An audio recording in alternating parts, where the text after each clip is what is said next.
Shalom. Ya, sekali lagi shalom bagi kita semua. Ya, kita bersyukur ya kembali kita boleh berkumpul di sini.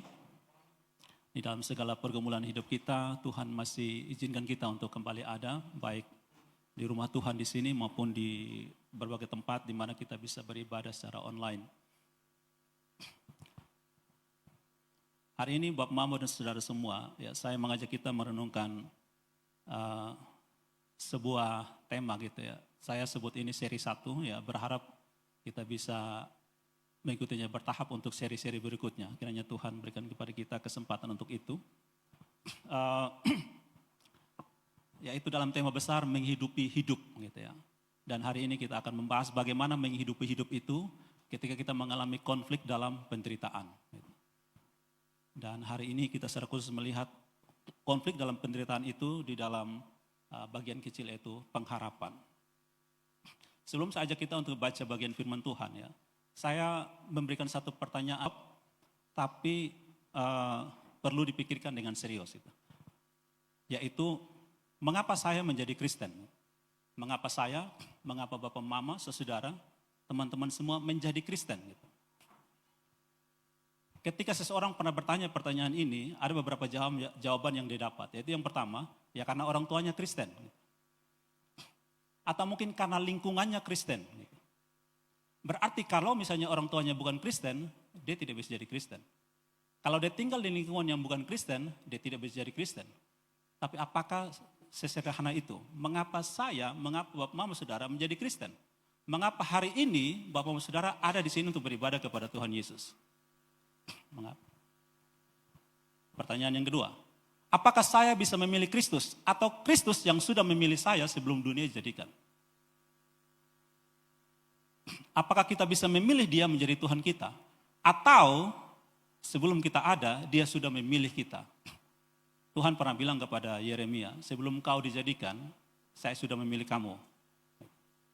Pertanyaan yang ketiga, jika Kristus yang sudah memilih saya sebelumnya, sebelum dunia dijadikan, dia sudah memilih saya untuk mengikuti dia, maka ketika saya menderita, apakah Kristus akan berdiam diri? Seorang laki-laki mengambil seorang perempuan jadi istrinya, ketika satu saat perempuan itu menderita, apakah laki-laki itu yang sudah jadi suaminya akan meninggalkan dia begitu saja? Apakah janji nikah kita dalam senang saja, dalam sehat saja, kalau kau sakit saya tinggalkan kamu gitu? Apakah ketika Tuhan sudah memilih saya jadi Kristen, maka ketika saya menderita, dia hanya berdiam diri? Pertanyaan yang ketiga, apakah orang Kristen bisa dicobai? Gitu ya. Kalau bisa, mengapa orang Kristen dicobai? Ini pertanyaan-pertanyaan yang mungkin kita tidak pernah pikirkan atau terlintas di pikiran kita tapi kita abaikan. Tapi ketika kita akan suatu saat menghadapi masalah yang membutuhkan jawaban dari pertanyaan ini, kita akan sangat menderita. Mazmur 73, Mazmur dari seorang penyanyi, pemuji, penyembah di rumah Tuhan yang namanya Asaf. Bahkan dia pernah bilang, percuma saja saya selama ini melayani. Percuma saja selama ini saya menyembah Tuhan. Percuma saya jadi worship leader. Percuma saya menjadi pemuji. Kenapa? Karena setiap hari saya menderita. Sedangkan orang itu yang tidak pernah mengenal Tuhan, gemuk, sehat, segar, dipromosi terus, naik jabatan terus, korupsi terus, bersinah terus, mencuri terus. Tapi saya percuma mempertahankan tanganku bersih. Itu pemuji di rumah Tuhan. Mereka mengalami konflik yang besar di tengah penderitaan. Tidak mudah. Apalagi tadi saudara worship leader bilang, di dunia yang semakin sulit, rumit ini, makan saja susah, apalagi tidak makan dan menderita lagi. Terlalu rumit. Dan di tengah itu kita dikejar-kejar dengan segala macam tagihan. Dikejar dengan kredit yang belum lunas. Dikejar dengan apalagi hutang sana, hutang sini. Orang berhutang kita minta, malah dia seperti kita yang berhutang di dia. Semakin sulit keadaan ini. Mari kita baca Matius 4 ayat 1-11. Matius 4 ayat 1-11. Saja kita membacanya bergantian ya. Yang bapak-bapak membaca ayat 1, ibu-ibu, saudara perempuan ayat 2, kemudian bergantian terus 3, 4 seperti itu ya. Matius 4 ayat 1 sampai 11. Dimulai dengan bapak-bapak 1, 2, 3. Maka Yesus dibawa oleh Roh ke padang gurun untuk dicobai iblis. Dan setelah berpuasa 40 hari dan 40 malam, akhirnya laparlah Yesus. Lalu datanglah si pencoba itu dan berkata kepadanya, jika engkau anak Allah, perintahkanlah supaya batu-batu ini menjadi roti. Tetapi Yesus menjawab, ada tertulis, manusia hidup bukan dari roti saja, tetapi dari setiap firman yang keluar dari mulut Allah. Kemudian iblis membawanya ke kota suci dan menempatkan dia di bubungan bait Allah. Lalu berkata kepadanya, jika engkau anak Allah, jatuhkanlah dirimu ke bawah, sebab ada tertulis, mengenai engkau, ia akan memerintahkan malaikat-malaikatnya, dan mereka akan menatang engkau di atas tangannya, supaya kakimu jangan terantuk kepada batu.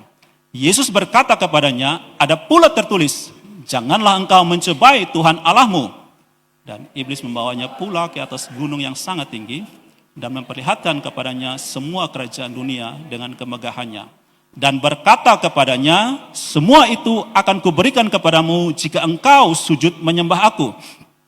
Maka berkatalah Yesus kepadanya, enyahlah iblis, sebab ada tertulis, engkau harus menyembah Tuhan Allahmu, dan hanya kepada dia sajalah engkau berbakti. Lalu iblis meninggalkan dia, dan lihatlah malaikat-malaikat datang melayani Yesus. Amin. Amin. Ya, demikian firman Tuhan. Di dalam bacaan itu kita ketemu kalimat yang sama yang mirip berulang-ulang, ada tertulis, ada tertulis. Iblis akan mencobai kita berdasarkan apa yang kita yakini. Kita lihat pertama ketika dia mencobai Hawa, dia mulai dengan ada tertulis, ada firman. Walaupun saat itu belum tertulis firman Tuhan, tapi dia bilang, bukankah Allah berfirman, jangan makan semua buah ini. Dia mulai dengan apa yang pernah kita dengar. Saat ini kita dengar firman Tuhan, keluar dari sini kita akan dihantam dengan apa yang kita dengar. Apalagi para pembicara firman Tuhan, pendeta firman Tuhan dihajar 2 kali, 3 kali, 4 kali lipat.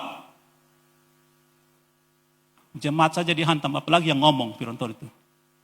Kamu sudah omong ini, kamu sudah dengar ini, jangan percaya. Sekarang ini lebih banyak iblis tidak terlalu menghalangi orang untuk beribadah. Pergi beribadah. Tapi dipesan satu.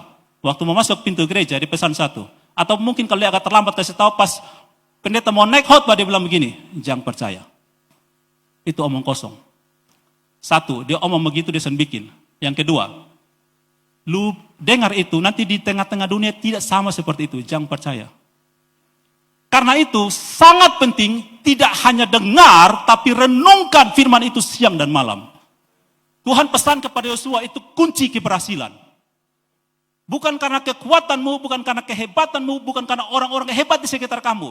Kamu beruntung dan berhasil kalau renungkan itu siang dan malam. Renungkan itu, kata dia punya contohnya seperti kerbau mama biak, sapi mama biak. Makan, kunyat, buang, telan lagi, kunyah, sampai sari-sarinya kamu dapat. Apa yang dimaksud dengan sudah tertulis? Apa yang dimaksud apa tertulis? Apa itu maksudnya di dalam masalah saya? Itu yang penting. Itu yang membuat kita kuat dan berpengharapan. Bukan hanya dengar. Kalau kita dengar, iblis itu jago tipu.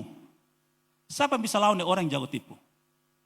Yang namanya ditipu itu tidak sadar. Nanti habis ditipu baru sadar. Itu masalahnya. Cara yang paling mudah untuk tahu uang palsu adalah pelajari uang asli. Cukup. Jadi semua yang datang yang tidak cocok dengan uang asli itu palsu. Kalau kita tidak ketemu kebenaran yang sebenar-benarnya, kita gampang ditipu. Semuanya ada tertulis, sudah ditulis. Apa yang ditulis jangan dilanggar. Itu prinsip firman Tuhan.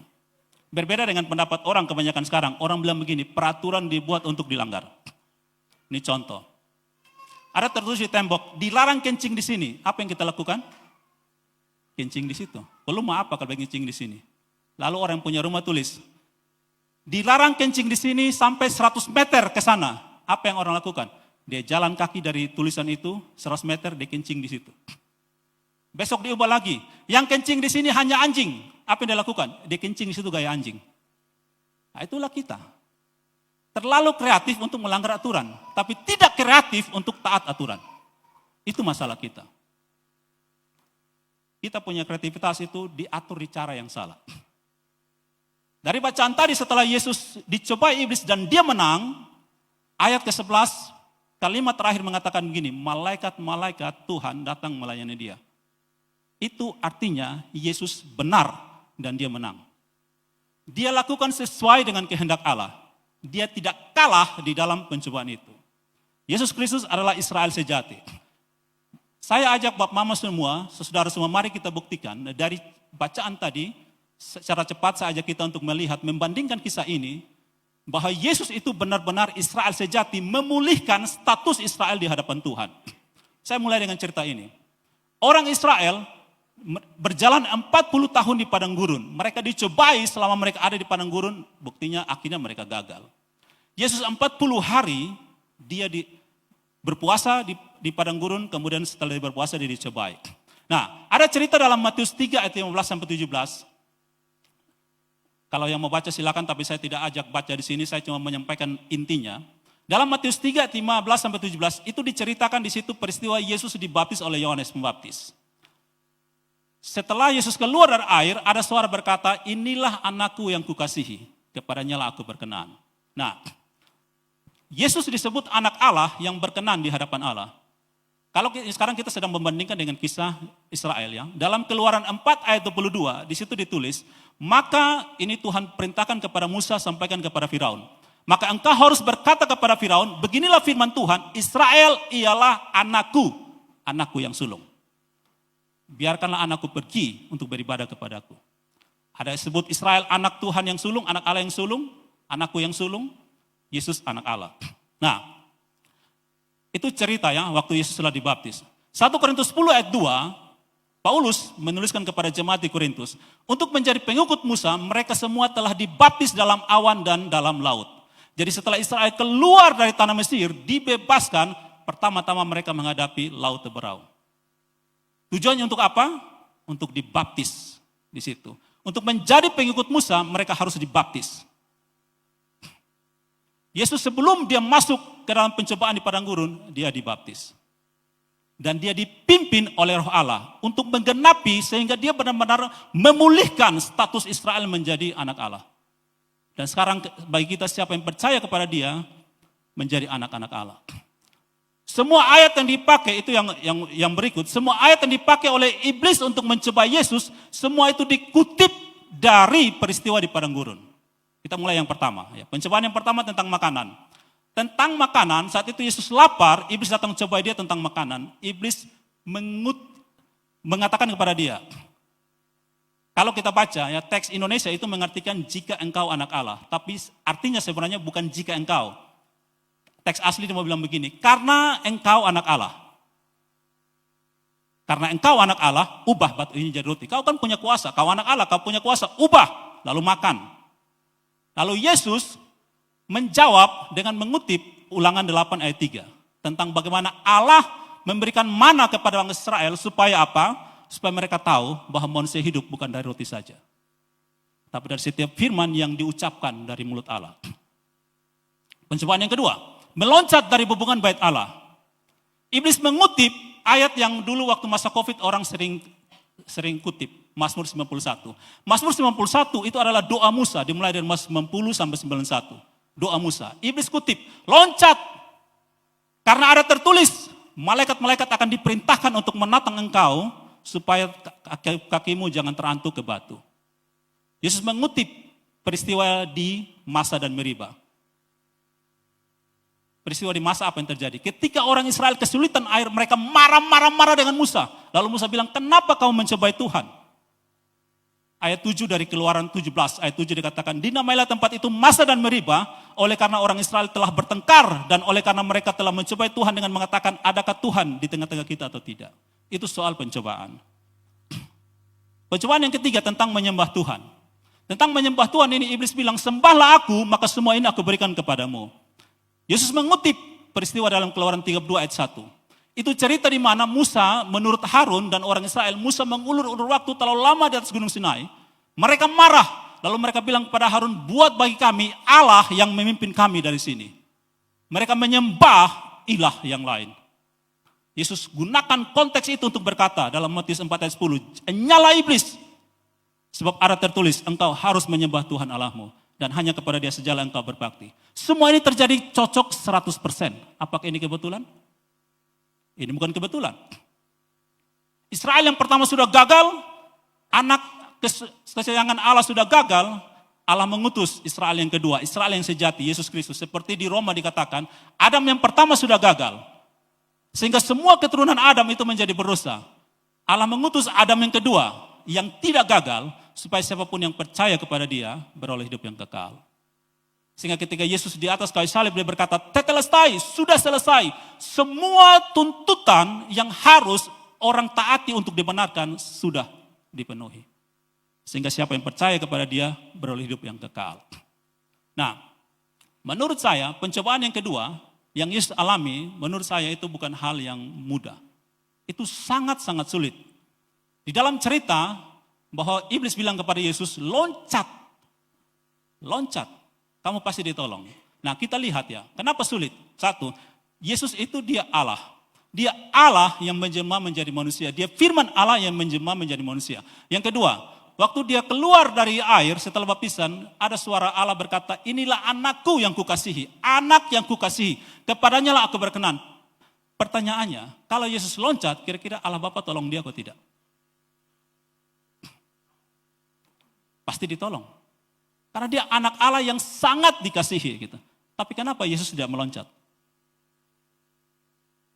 Kalau diloncat pasti heboh, wow keren gitu. Avenger gitu. Pasti heboh. Nah, sekarang saya mau kasih ilustrasi begini. Misalnya di antara kita ini, ada satu orang yang pimpinan di kantor.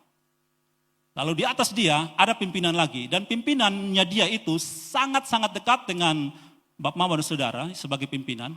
Pimpinan di atas itu sangat dekat, sangat mengasihi, akrab sekali. Sehingga kalau ada masalah, pasti ditolong.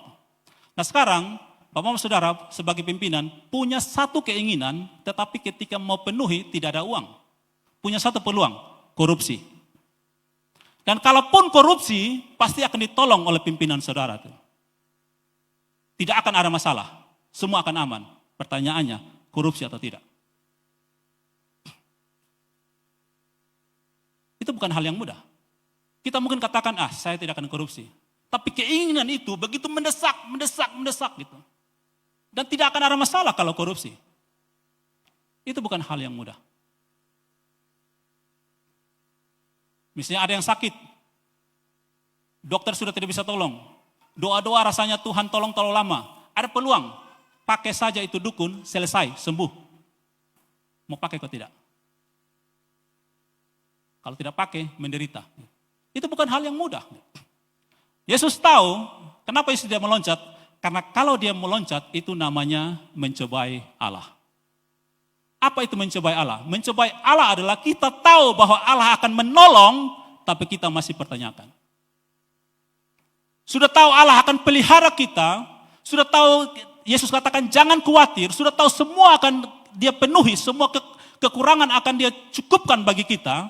Tetapi ketika kita kekurangan, kita marah sama orang. Kita marah keadaan, kita salahkan orang, kita bersungut-sungut. Dan kita bertanya, Tuhan Engkau di mana ketika saya lapar? Engkau di mana ketika saya sakit? Engkau di mana ketika saya menderita? Itu namanya mencobai Tuhan. Yesus tahu kalau dia loncat, Tuhan pasti tolong. Tetapi dia memilih untuk tidak mencobai. Makanya dia menjawab iblis, jangan mencobai Tuhan Allah. Saya pernah sakit tahun 96. Sakitnya parah sekali. Sangat-sangat menderita dan saya baru memulai kuliah. Sangat menderita. Saya berdoa berkali-kali tidak sembuh. Lalu saya bertanya begini pada Tuhan. Tuhan, kalau Tuhan ada, sembuhkan saya. Kalau Tuhan tidak sembuhkan saya percaya Tuhan tidak ada. Itu saya omong dengan serius.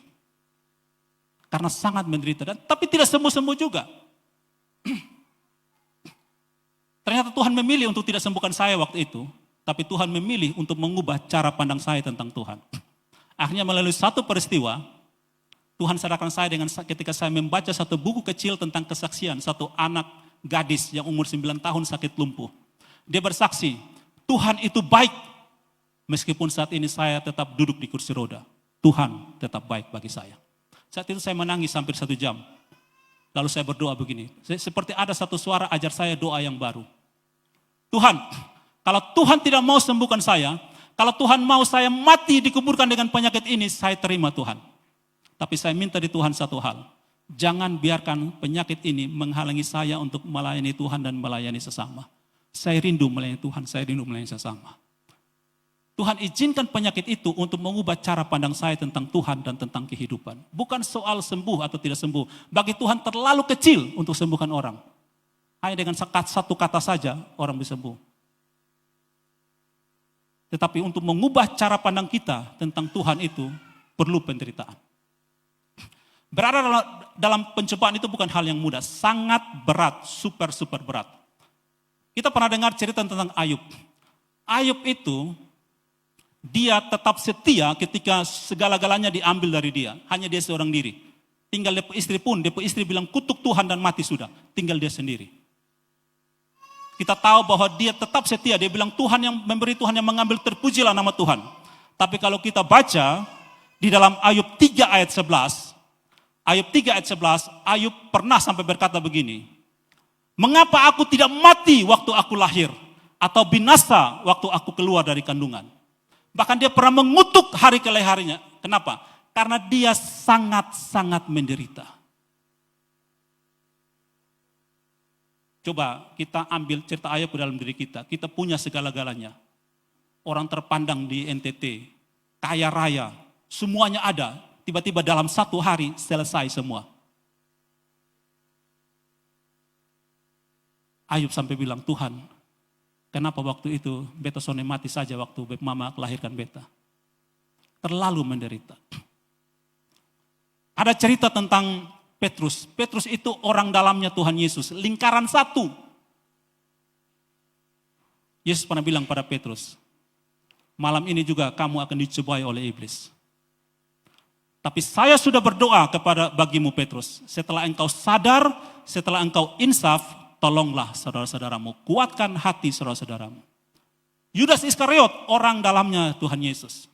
Mungkin dia lingkaran 2, lingkaran satunya Petrus. Mereka pun berkhianat kepada Yesus. Pencobaan itu begitu luar biasa, tidak mudah. Terlalu mudah bagi seorang pembicara firman Tuhan, pendeta untuk sampaikan seperti ini. Tapi ketika mengalami tidak mudah, tidak ada yang gampang.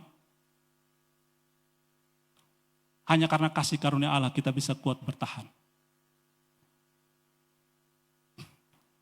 Ayub setelah dia menghadapi tantangan yang begitu berat, dia bertanya-tanya tentang Tuhan, dia mengutuk hari kelahirannya, lalu Tuhan datang kepada dia secara pribadi. Dalam pasal 38 sampai pasal 41, Tuhan datang tanya kepada Ayub, kamu di mana ketika saya ciptakan semua ini? Kamu di mana ketika saya meletakkan dasar bumi? Kamu di mana ketika saya menjadikan hewan, menjadikan manusia, menjadikan benda-benda di langit? Kamu di mana? Mengapa kamu pertanyakan kuasaku? Mengapa kamu pertanyakan kehadiranku?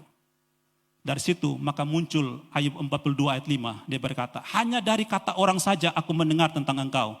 Tetapi sekarang mataku memandang engkau. Aku cabut semua perkataanku. Lalu aku duduk menyesal dalam debu dan abu. Di saat kita menderita, kita akan sangat mudah mengutuk Tuhan, marah semua orang. Tapi ketika Tuhan melawat hati kita, orang kupang bilang kita akan noe. Tapi di masa ini, Bapak-Bapak Saudara, menurut saya ini keadaan yang sangat sulit. Kenapa? Kita diminta untuk setia, kita diminta untuk berkomitmen kepada apa yang tidak kelihatan. Terlalu sulit. Dengan pasangan yang kelihatan saja kita gampang tidak setia, gampang selingkuh, gampang bersinah.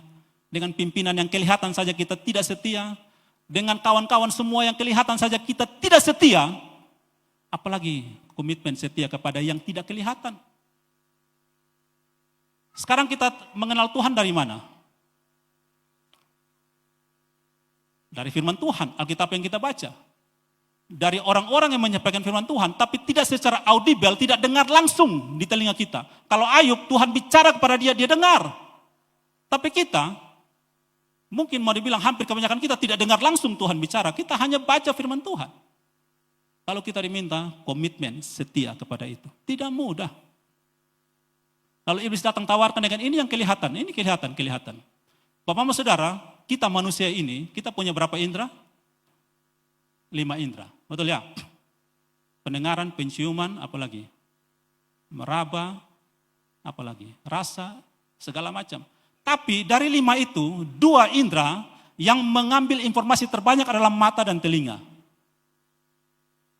Nah, kita dengar firman Tuhan, orang sampaikan firman Tuhan, tapi yang kita lihat yang mata ini apa? Tidak sesuai dengan apa yang disampaikan.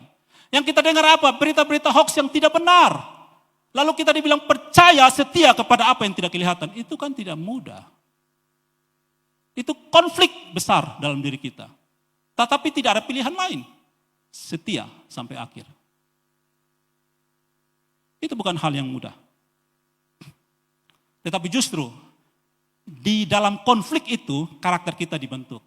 Ada satu ibu muda. Dia dinikahkan, dia tidak mau menikah, tapi umur 19 tahun orang tuanya nikahkan dia dengan satu orang yang lebih tua dari dia. Dan menikah.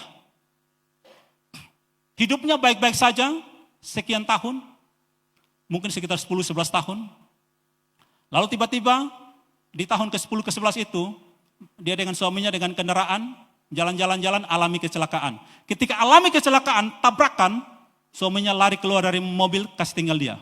Dan dia celaka dalam mobil. Lalu orang datang tolong, evakuasi dia, keadaannya begitu parah, sulit sekali, ditarik dia keluar dari mobil, sehingga ada tulang-tulang dia yang patah. Bawa ke dokter, akhirnya dicacat total, lalu didiagnosa oleh dokter bilang kepada ibu muda ini, ibu, Anda tidak akan bisa melahirkan, tidak akan bisa punya anak. Suaminya tahu itu, lalu ceraikan dia, kasih tinggal dia. Dia mengalami stres, depresi yang luar biasa. Tapi bersyukur di saat-saat yang sulit seperti itu, Tuhan menolong dia, menyadarkan dia. Lalu dia ubah cara pandangnya untuk mulai dengan potensi yang dia punya, dia mulai tingkatkan, gunakan potensi dia. Dia mulai dengan melukis. Melukis semua pergumulan dalam hatinya dia lukis. Lukisannya menjadi terkenal. Lalu pengalaman hidupnya dia ceritakan kepada orang lain. Sekarang dia menjadi motivator terkenal di seluruh dunia. Dengan duduk di kursi roda, dia bicara di forum-forum internasional untuk kuatkan orang-orang yang alami depresi. Dia katakan begini, kecelakaan itu bisa menghancurkan fisik saya, tetapi membentuk jiwa saya. Itu yang diajarkan kepada semua orang. Masalah penderitaan bisa hancurkan fisik kita, tapi tidak dengan jiwa kita. Kita yang punya pilihan. Jiwamu mau hancur atau tidak. Tuhan menolong kita untuk membentuk kita melalui penderitaan ini. Yakobus 1 ayat 12 berkata begini. Berbahagialah orang yang bertahan dalam pencobaan. Sebab apabila ia sudah tahan uji, ia akan menerima mahkota kehidupan yang dijanjikan Allah kepada barang siapa yang mengasihi dia. Kata pencobaan di sini, kalau kita baca, yang tadi kalau misalnya kita ikuti yang saya sampaikan, pencobaan itu sangat sulit, membuat penderitaan. Lalu mengapa kita harus berbahagia di tengah pencobaan? Mengapa kita harus tersenyum ketika kita sakit?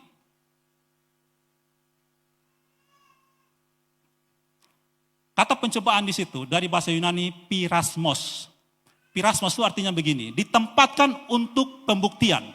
Jadi dengan cara yang baik ataupun jahat, Tuhan seperti menaruh kita di situ untuk membentuk kita. Jadi kata pirasmos itu sebenarnya punya dua arti. Tergantung sudut pandang kita. Kalau dilihat dari sudut pandang iblis, pirasmos adalah pencobaan. Dari sudut pandang Tuhan, pirasmos adalah ujian. Apa beda ujian dan pencobaan? Ujian itu untuk meningkatkan kemampuan kita, untuk mengetahui sekarang kita ada di mana, lalu kita ditolong untuk naik. Itu namanya ujian. Makanya di sekolah itu tidak ada pencobaan. Pencobaan kenaikan kelas, kan tidak ada. Yang ada adalah ujian kenaikan kelas. Karena guru-guru melihat ini siswa, potensi siswa ada di sini, lalu saya tolong dia untuk naik bagaimana caranya. Tapi kalau pencobaan, menemukan kelemahan kita, lalu untuk menjatuhkan kita. Itu pencobaan. Nah sekarang ketika kita ada dalam satu situasi, cara pandang kita apa? Pulang dari sini, kelaparan, sampai rumah tidak ada makanan. Peristiwa yang sama bisa menjadi pencobaan, bisa jadi ujian.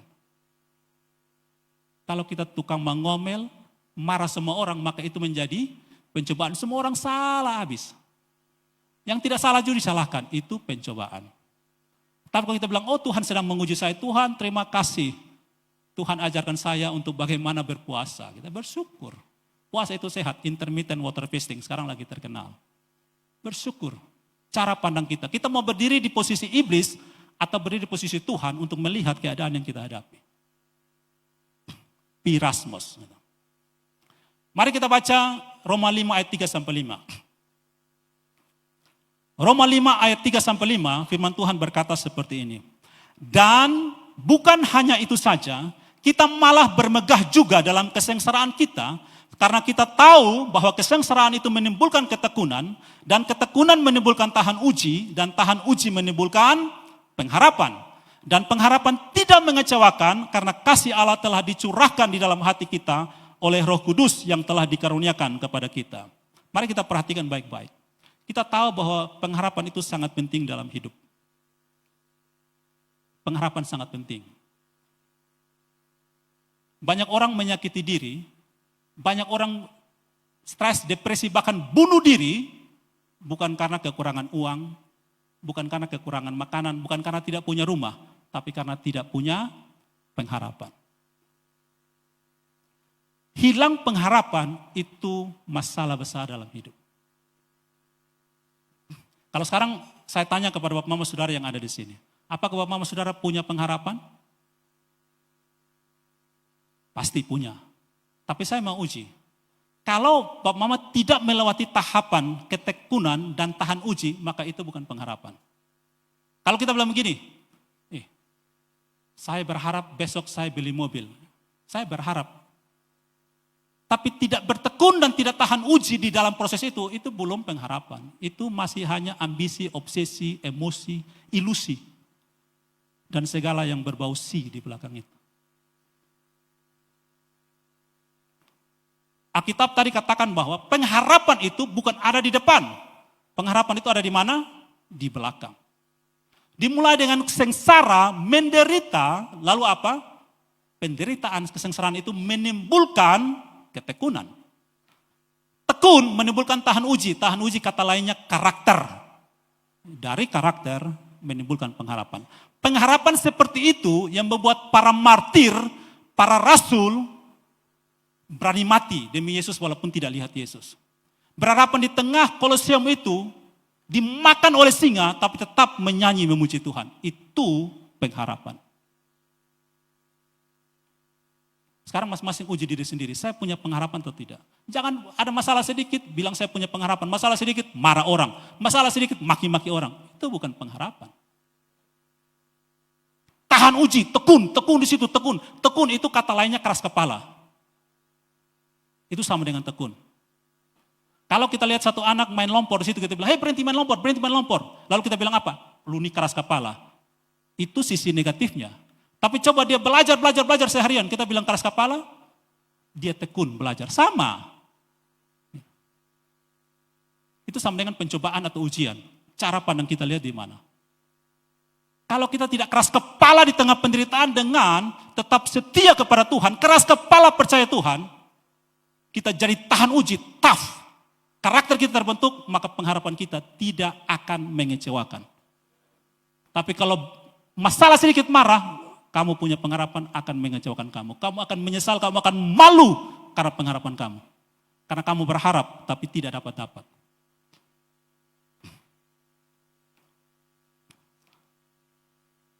Allah mau kita itu ada di posisi yang atas. Standar Allah begitu tinggi. Kalau kita mau tanya, standar Allah seperti apa sih? Baca itu Matius 5-7, itu standar hidup kerajaan Allah. Yang kalau tempel yang pipi kiri, kasih pipi kanan. Yang kalau musuh kita doakan dia, itu standar Allah. Nah untuk sampai standar itu standar Allah atau itu cara hidup kerajaan surga. Kita mau ke surga, amin. Tapi standarnya harus dinaikkan. Nah di bumi ini adalah balai diklatnya kita. Bumi ini balai pendidikan dan latihan kita untuk hidup di surga. Karena itu kita dihantam dengan penderitaan, dihantam dengan pirasmos, yang kalau dari sisi iblis itu pencobaan, dari sisi Tuhan itu ujian, supaya standar kita naik. Itu maksudnya. Jadi kalau orang menolak penderitaan, kita akan kekanak-kanakan, bukan anak-anak Allah, kanak-kanak. Itu yang Tuhan bilang apa? Melalui tulisan di Ibrani, kamu ini kalau lihat dari umur harusnya jadi pengajar. Tapi sekarang ini apa? Kamu masih minum susu terus, kamu masih bayi. Menurut 1 Korintus 3, kamu ini manusia duniawi. Apa ciri manusia duniawi? Manusia duniawi itu bukan yang dunia benar-benar. Orang Kristen tapi hidupnya secara duniawi. Kalau menurut konteks 1 Korintus 3. Karena perselisihan, apa-apa berselisih. Berselisih pecah gereja, berselisih pecah cerai, berselisih baklai, pindah persekutuan, pindah tempat kerja. Itu kekanak-kanakan. Tuhan akan bawa kita ke dalam penderitaan untuk bentuk kita memiliki pengharapan yang tidak mengecewakan. Sehingga ketika menghadapi maut pun kita tersenyum. Kenapa orang menghadapi maut tetap tersenyum? Karena dia punya pengharapan akan hidup yang kekal. Dia sudah melewati ketekunan dan tahan uji. Karakternya terbentuk. Tapi kalau ketong masih sakit sedikit, menangis, bateria, belum punya pengharapan. Itu Tuhan akan kasih putar 40 tahun di padang gurun.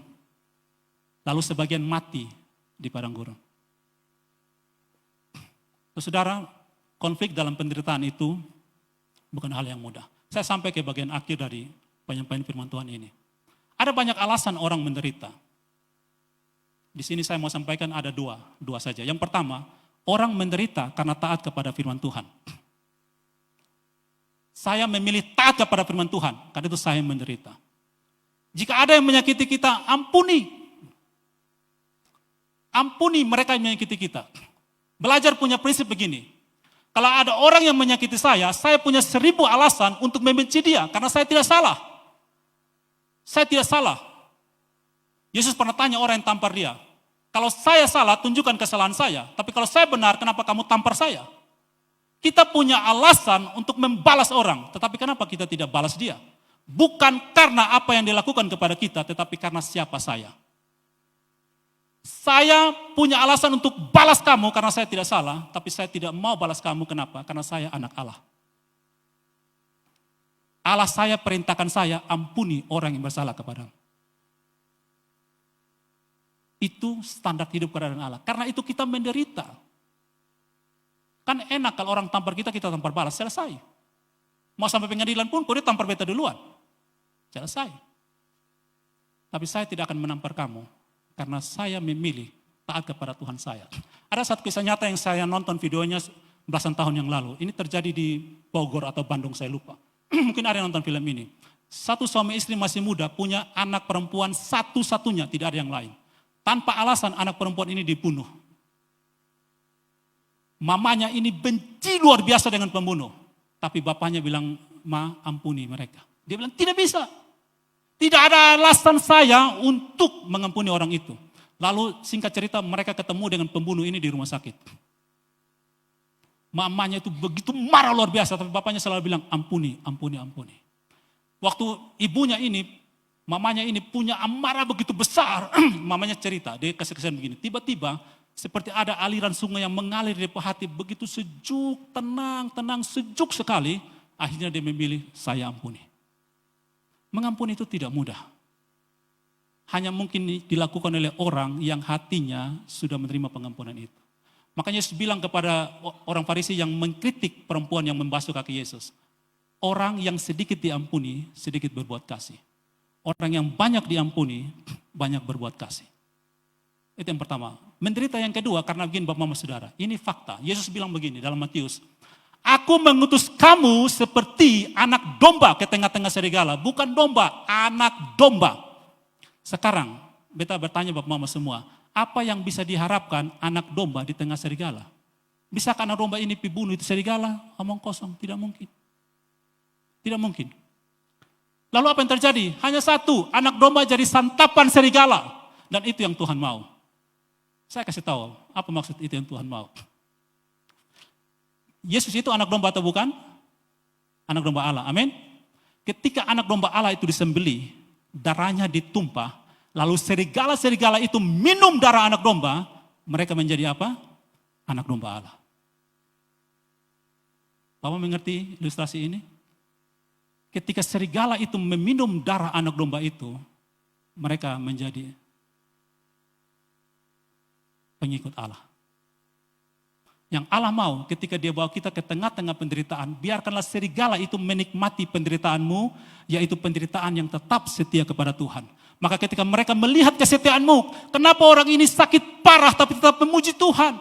Kenapa tidak punya uang tapi tetap bersyukur? Kenapa tidak punya segala-galanya menderita tetapi terus beribadah dan memuji Tuhan? Serigala itu akan minum darah kita. Dan mereka akan menjadi anak domba Allah. Mereka akan percaya kepada Tuhan. Banyak cerita berkembang tentang Mahatma Gandhi. Dia sangat mengagumi Yesus Kristus. Tapi ketika dia mau pergi ke gereja, orang-orang kulit putih itu usir dia. Lalu dia bilang, kalau kalian orang Kristen hidup seperti Yesus, saya orang pertama yang jadi Kristen. Banyak orang tidak mau ikut Yesus, tidak mau percaya Yesus. Bukan karena tidak baca Alkitab, bukan karena tidak tahu kebenaran. Karena orang Kristen punya hidup tidak menjadi contoh. Mereka belum meminum darah orang Kristen itu. Ketika mereka minum penderitaan kita, mereka menjadi percaya kepada Kristus. Apalagi kita hidup di kota Kristen seperti ini. Gampang bangun gereja. Tapi dong bilang, sama sah, pergi gereja tidak pergi gereja sama sah. Tapi itu bukan kebenaran. Yang ketiga, kenapa orang menderita?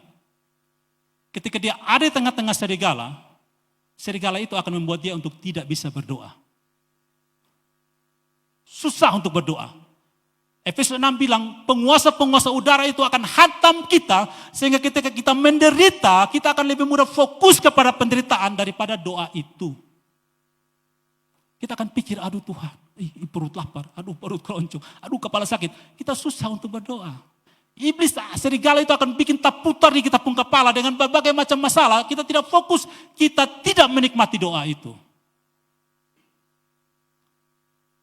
Suami kalau duduk dengan istri lihat ini suamiku rese, kesoni tenang duduk beta. Kenapa? Karena dia lagi pikir yang lain. Lalu apa artinya duduk berdua kalau tidak menikmati duduk berdua itu? Omong kosong itu relasi. Ketika berdoa, fokus kepada doa itu. Kita berdoa 1 menit, susah. Tapi kalau nonton TikTok, YouTube, berjam-jam. Indonesia rata-rata satu orang habiskan waktu di YouTube, TikTok itu 5 jam dalam sehari, rata-rata. Tapi berdoa 1 menit susah. Karena kita di tengah-tengah serigala.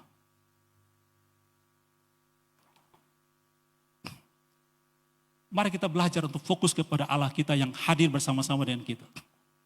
Jangan artikan kehadiran Allah itu dengan emosi. Beson rasa, di ini gereja saudara Tuhan, beson rasa apa-apa. Itu worship leader pimpin, kering, saudara rasa apa-apa. Ibadah iman itu bukan soal rasa-rasa gitu. Beson merinding kalau dia pimpin. Ya, merinding jalan di kuburan malam-malam, merinding.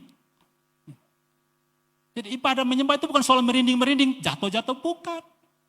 Iman itu bukan perasaan. Iman itu percaya walaupun tidak melihat. Itu iman. Walaupun sekarang saya tidak rasa, tapi saya percaya Allah hadir bersama dengan saya. Itu iman, itu pengharapan yang tidak mengecewakan. Gitu. Kunci untuk menghadapi penderitaan adalah penyangkalan diri. Pintu masuk ke dalam penyangkalan diri adalah merendahkan diri di hadapan Allah. Merendahkan diri kalau kita mengenal Allah. Jadi orang tidak mungkin menyangkal diri kalau dia tidak merendahkan diri di hadapan Allah.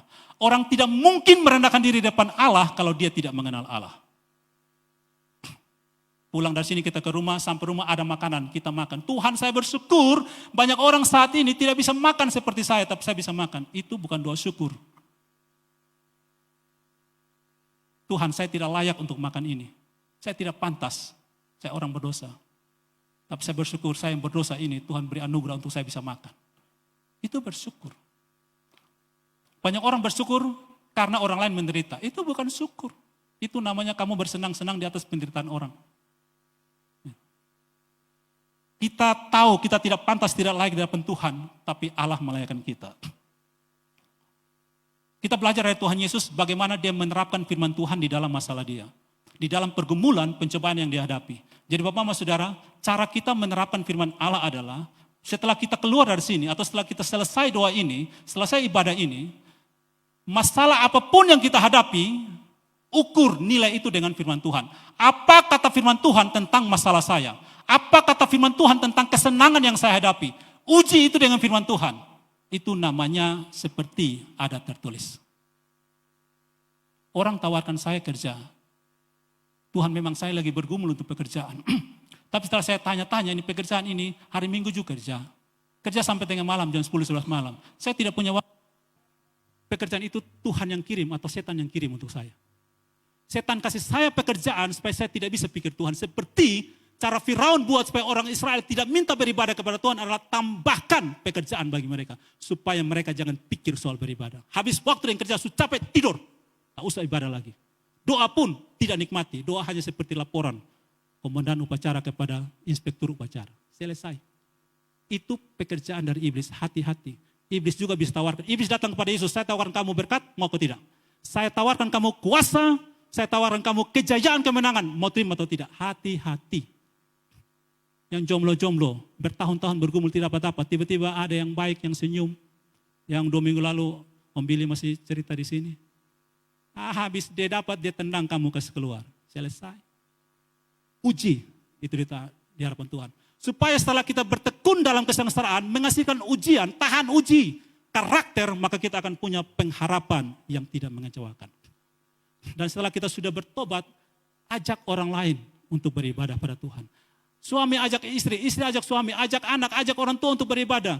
Tidak saja ajak, tapi ajar mereka kenapa kita harus beribadah kepada Tuhan. Kenapa kita harus berdoa? Kenapa kita harus baca firman Tuhan? Ajar, jangan sekedar ajak. Kalau ajak-ajak saja, nanti orang bisa lari kasih tinggal. Ajar dia supaya dia tahu. Maka itu yang diperintahkan Tuhan melalui Musa kepada orang Israel dalam Ulangan 6 ayat 4 dan seterusnya. Apa yang kuperintahkan kepada kamu pada hari ini, ajarlah itu berulang-ulang kepada anak-anakmu. Dan bersyukurlah, para pemusik silakan ke depan. Dan bersyukurlah untuk apa yang kita alami. Bersyukur dalam segala hal. Percaya, kalau Yesus sudah memilih saya sebelum dunia dijadikan untuk menjadi pengikutnya, bahkan yang lebih luar biasa firman Tuhan katakan begini, kamu mempelai Kristus. Kristus mempelai pria kita mempelai wanitanya. Kalau dia sudah memilih kita, maka ketika kita menghadapi pergumulan, dia menemani kita. Dia berjalan bersama-sama dengan kita. Tidak mungkin dia biarkan kita sendiri. Suami yang setia, kalau dulu ada iklan suami siaga, siap antar jaga. Suami yang bijak, suami yang takut Tuhan, ketika istrinya bermasalah, dia akan temani istrinya. Ketika istrinya kesulitan, dia akan temani. Mempelai pria kita Yesus Kristus, dia mempersiapkan kita balai diklat ini, bumi ini balai diklat untuk menjadi mempelainya dia. Dia akan didik kita untuk menjadi mempelai yang layak bagi dia. Maka dia bawa kita ke dalam penderitaan karena satu-satunya penyucian itu melalui penderitaan. Tidak ada cara lain. Seperti satu-satunya akses untuk kita berkomunikasi dengan Allah kita adalah doa, satu-satunya pembentukan kita adalah penderitaan. Tidak ada yang lain. Kita tidak bisa menghindar dari penderitaan. Setiap orang punya penderitaannya beda-beda. Mari kita pulang, kita renungkan ini sungguh-sungguh supaya kita belajar bersyukur dalam segala hal. Karena Yesus sudah kalahkan pencobaan itu sehingga seperti Ibrani katakan ketika kita dicobai, dia mengerti, dia tahu penderitaan kita. Dia menemani kita, dia tahu caranya menolong kita untuk menang atas penderitaan itu. Belajar dari dia seperti ada tertulis. Dalami tulisan itu, dalami firman Tuhan itu, renungkan siang dan malam. Maka janji Tuhan, kamu akan beruntung dan berhasil kemanapun kami pergi. Mari kita renungkan firman Tuhan ini.